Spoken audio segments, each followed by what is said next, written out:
നാരായണ സ്വാമി Sannidhanam government ആശുപത്രിയിൽ admit ചെയ്തിരിക്കുകയാണ്. കൂടെ വന്നി ശരണമയ്യപ്പ.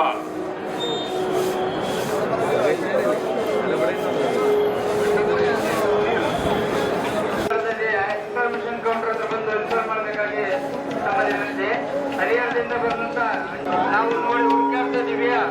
ನೀವಿರೋ ಸ್ಥಳದಲ್ಲಿ ಇನ್ಫಾರ್ಮೇಶನ್ ಕೌಂಟರ್ ಇನ್ಫಾರ್ಮ್ ಮಾಡಿ, ನಾವು ಪಕ್ಕದಲ್ಲಿ ಇರ್ತೀವಿ. ಸ್ವಾಮಿ ಶರಣಮಯ್ಯ, ಸ್ವಾಮಿ ಶರಣ. ರಾಮಲಿಂಗಂ ಗುರುಸ್ವಾಮಿ